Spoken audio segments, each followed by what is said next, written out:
Assalamualaikum warahmatullahi wabarakatuh. Selamat pagi teman-teman. Pada kesempatan ini, di part yang akan saya jelaskan, kita akan belajar tentang uji sobel pada analisis jalur.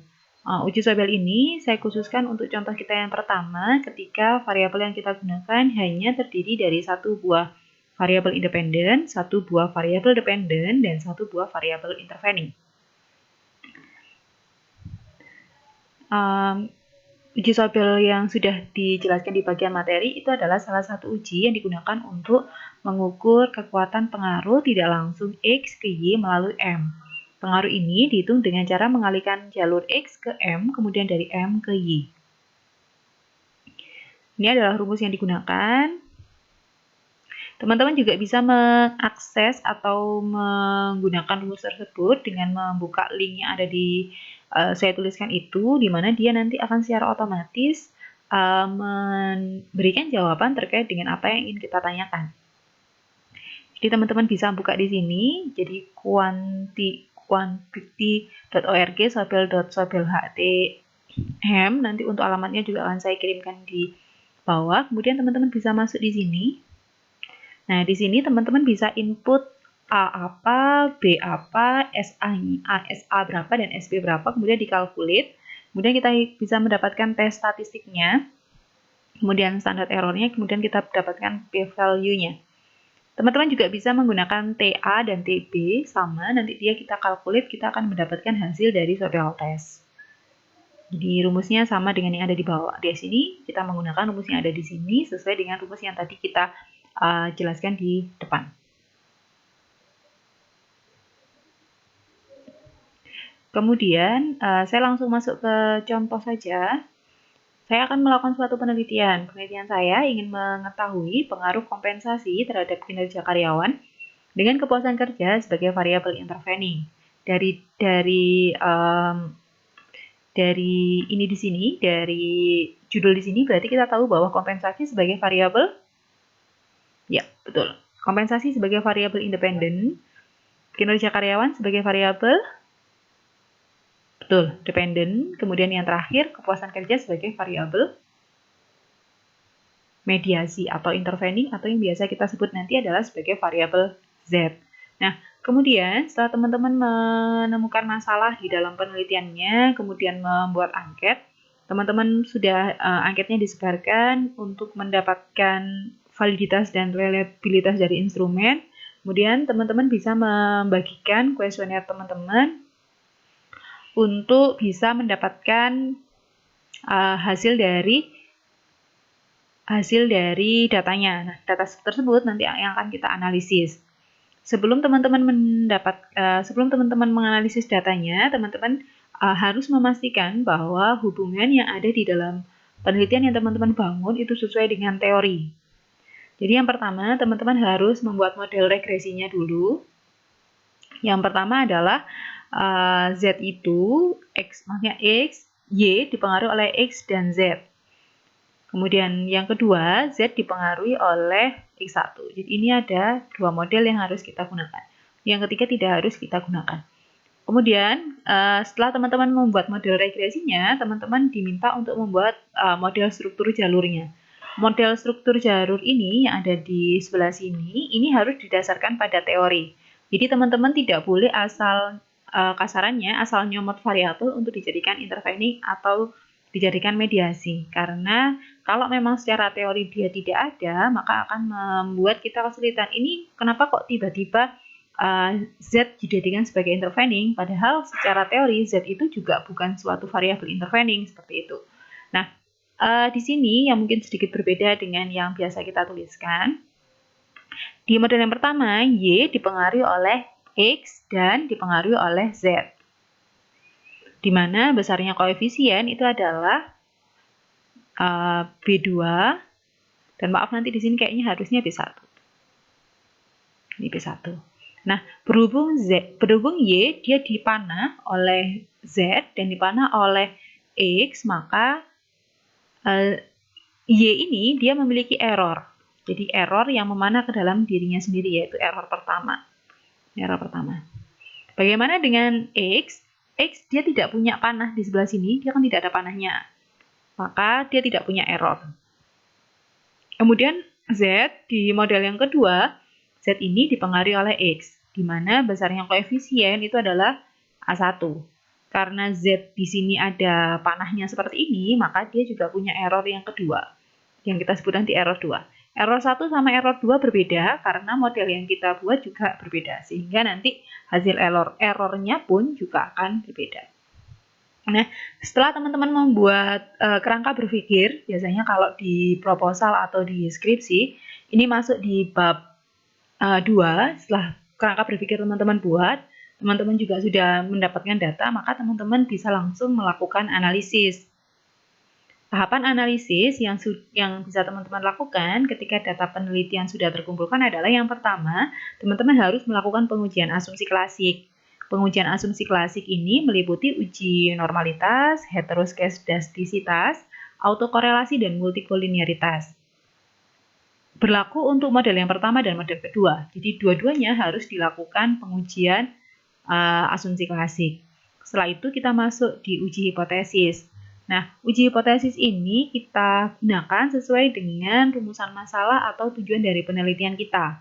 Apabila kita ingin melihat apakah salah satu variabel ini berpengaruh atau tidak, maka teman-teman harus melakukan pengujian hipotesis yang meliputi uji T, uji F, dan koefisien determinasi untuk melihat berapa besar kontribusi variabel yang dapat dijelaskan oleh X terhadap Y.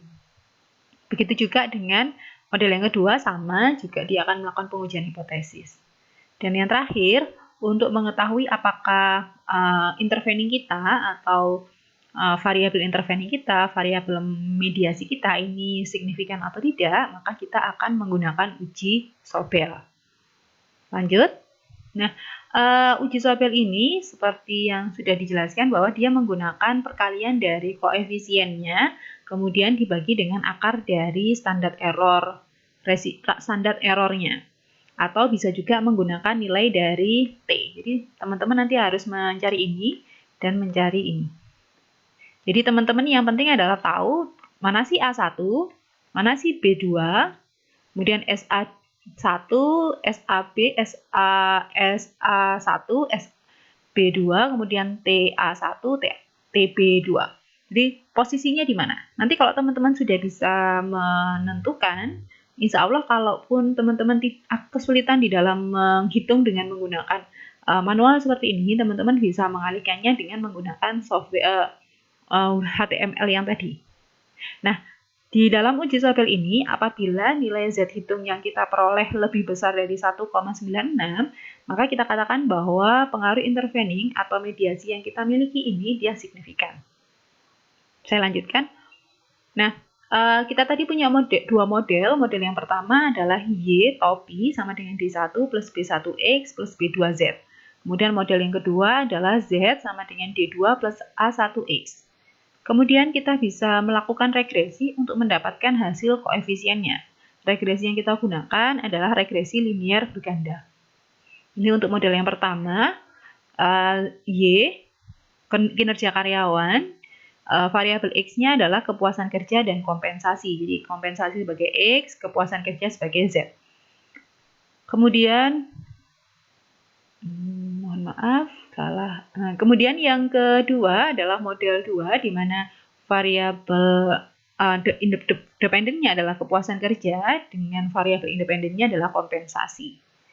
Dari sini nanti teman-teman mendapatkan hasil ini dari regresi. Jadi setelah teman-teman mendapatkan model 1 untuk uji T, uji F, kemudian nanti model 2 untuk uji T, uji F, maka bagian koefisien dari regresi bergandanya ini, koefisien ini, itu nanti yang kita gunakan untuk melakukan uji Sobel. Nah, kemudian dari sini teman-teman harus mengidentifikasi terlebih dahulu mana A, mana B, mana SA, mana SB. Saya mulai dari A1.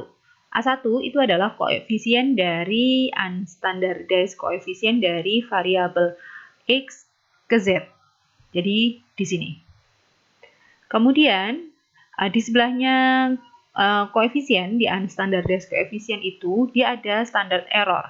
Yang ini nanti kita sebut sebagai SA1. Jadi diingat standar koefisien B itu kita namai sebagai A1, standar koefisien dari standar errornya itu kita namai SA1. Jadi ini yang pertama. Kemudian untuk yang kedua yaitu B, B2 dan SB2 itu kita ambil dari X ke Z, Z ke Y. Jadi Z ke Y. Jadi di Z ke Z. Kan model kita kan gini, X kemudian ke Z, dari Z dia baru ke Y. Sehingga memang kita harus nyari jalur dari X ke Z dengan menggunakan model yang kedua, kemudian jalur dari Z ke Y dengan menggunakan model yang pertama. Nah, kemudian kita bisa mendapatkan hasilnya adalah di sini kepuasan kerja unstandardized coefficient B sebagai B2, kemudian standar errornya sebagai SB2. Sehingga teman-teman di sini tahu bahwa A1-nya adalah 0,331, SA1-nya adalah 0,143, B2 adalah 0,948, kemudian SB2 adalah 1,74. Kemudian bagian yang TA itu sebelah sini, ini T, ini TA. Kalau kita mau tulis TA1, kemudian di sini adalah TB2. Jadi kalau nanti teman-teman mau lebih gampang, oh saya nggak suka dengan menggunakan AB, ASB, teman-teman bisa menggunakan TA, bisa juga menggunakan TB. Selanjutnya, setelah teman-teman sudah mencatat A1, SA1, TA1, B2, SB2, TB2, teman-teman dapat menghitung nilai sobelnya. Jadi seperti ini. Saya akan menghitung AB, di mana AB itu adalah A1 dikalikan B2. A1 adalah 0,331, kita kalikan dengan 0,948, dan kita dapatkan nilai adalah 0,3138. Kemudian kita hitung SAB, di mana SAB adalah B2 pangkat 2 SA1 kuadrat, ditambah A1 kuadrat SB2 kuadrat. Di mana SB2 tadi adalah 0,948, kemudian SA1-nya adalah 0,143, kita tambah dengan 0,331 pangkat 2 dikalikan dengan 0,174 kuadrat. Kemudian kita dapatkan SAB itu adalah 0,1472. Setelah itu kita bisa menghitung uji sobelnya, yaitu Z sama dengan AB dibagi SAB. Sama dengan 0,3138 kita bagi dengan 0,1472, hasilnya adalah 2,132. Nah, karena nilai Z sama dengan 2,132 lebih besar dari 1,96, maka variabel kepuasan kerja mampu memediasi pengaruh dari variabel kompensasi terhadap variabel kinerja karyawan. Bisa dimengerti? Paham? Coba kita hitung nilai Z ini dengan menggunakan AB dengan menggunakan tabel sobel yang tadi. Di sini teman-teman bisa memasukkan A-nya tadi berapa? 0, maaf, kalau di sini bukan titik, 0,331, B-nya adalah 0,948, kemudian SA-nya adalah 0,143 dan SB-nya adalah 0,174. Kemudian tinggal dikalkulit, maka kita akan mendapatkan sobel test, standard error, dan p-value. Di sini ada argument test, yang kita gunakan cukupnya bagian sobel test saja, nggak apa-apa.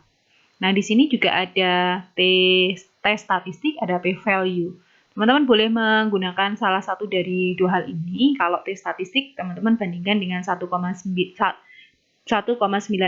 Kalau p-value, teman-teman bandingkan dengan alpha.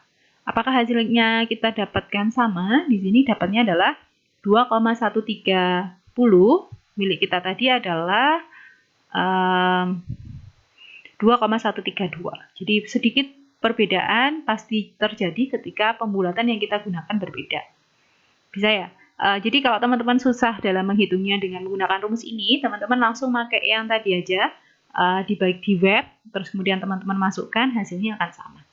Asalkan nilai A, B, SA, SB yang teman-teman masukkan itu betul. Selain menggunakan A dan B, teman-teman bisa menggunakan T. Jadi Z sama dengan TA1 kali TB2 dibagi dengan akar TA1 kuadrat plus TB2 kuadrat. Hasilnya adalah di sini kita dapatkan nilai Z-nya adalah 2,124. Nah, karena nilai Z adalah 2,124, dia lebih besar dari 1,96, maka kita simpulkan bahwa variabel kepuasan kerja mampu memediasi pengaruh variabel kompensasi terhadap variabel kinerja karyawan, atau dengan kata lain, kepuasan kerja merupakan suatu variabel mediasi.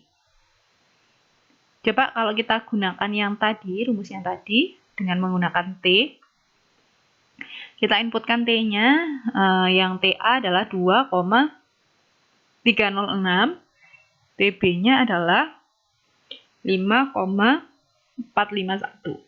Kita kalkulate, nah dapatnya adalah 2,124. Sama dengan yang sebelumnya, dia menggunakan adalah 2,124. Bisa dimengerti, insya Allah tidak terlalu susah. Jadi dari hasil Sobel tes ini kita dapatkan bahwa ternyata variabel Z yang kita miliki dia merupakan variabel intervening atau dia sebagai variabel mediasi. Selanjutnya adalah ketika kita punya variabel Y, kita punya variabel Z, kita punya variabel X, di mana Y dipengaruhi oleh X, Y dipengaruhi oleh Z, kemudian ada error E1, maka kita bisa menentukan koefisien jalur dari model yang kita miliki.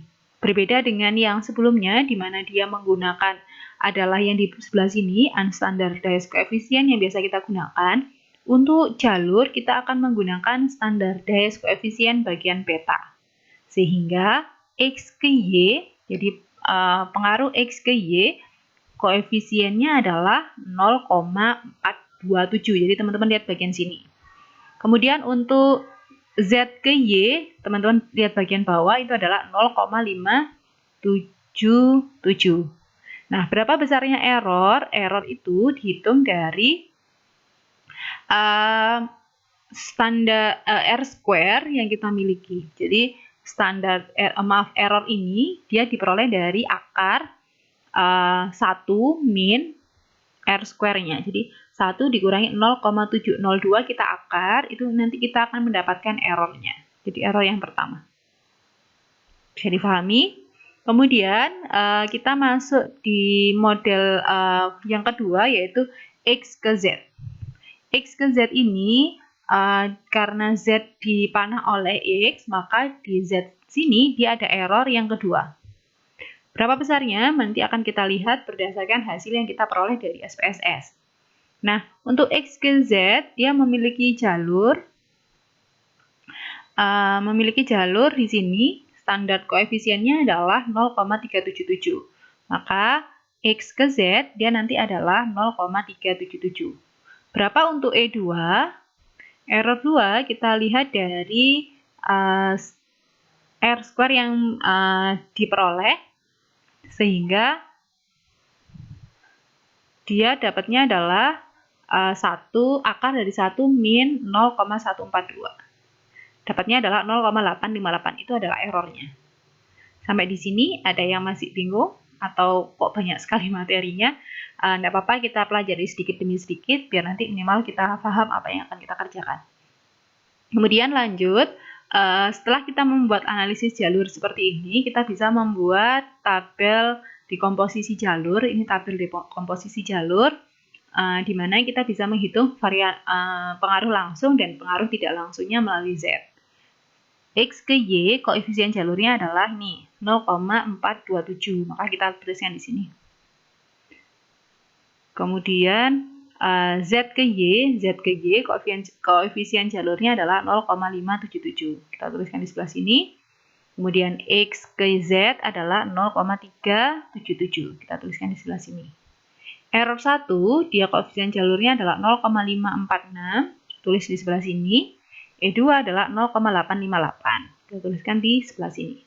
Kemudian, X ke Y, dia merupakan pengaruh langsung atau pengaruh tidak langsung? Yap, betul, dia adalah pengaruh langsung. Maka kita tulis di sini 0,427, Z ke Y juga pengaruh langsung 0,577, dan X ke Z dia juga pengaruh langsung 0,377. Nah, X ke Y apakah ada jalur yang lain? Jadi kalau saya mau ke Y, saya dari X mau ke Y, apakah ada jalur yang lain? Jawabannya adalah ada. Saya bisa melewati dari X saya ke Z dulu, baru dari Z saya ke Y. Itu yang dinamakan pengaruh tidak langsung, di mana X melalui Z. Sehingga besarnya koefisien jalurnya adalah perkalian dari X1 X ke Z, kemudian dilanjutkan dengan Z ke Y. Jadi kita kalikan antara 0,377 dengan 0,577. Hasilnya adalah 0,2175. Nah, nanti kita bisa menghitung koefisien totalnya. Jadi berapa sih pengaruh totalnya? Berarti kita tinggal menjumlahkan antara 0,427 dengan 0,2175. Begitu seterusnya. Kemudian hasil dari pembuatan tabel dekomposisi jalur dapat kita jelaskan sebagai berikut, bahwa pengaruh langsung dari kompensasi terhadap kinerja adalah 0,427. Pengaruh tidak langsung kompensasi terhadap kinerja melalui kepuasan kerja adalah 0,2175. Sehingga pengaruh total kompensasi ke kinerja adalah 0,427 kita tambahkan dengan 0,2715 sama dengan 0,6985. Kemudian untuk model yang kedua, kepuasan kerja terhadap kinerja karyawan adalah pengaruh langsung sebesar 0,577. Begitu untuk contoh model yang pertama. Terima kasih, sekian dari saya. Wassalamualaikum warahmatullahi wabarakatuh.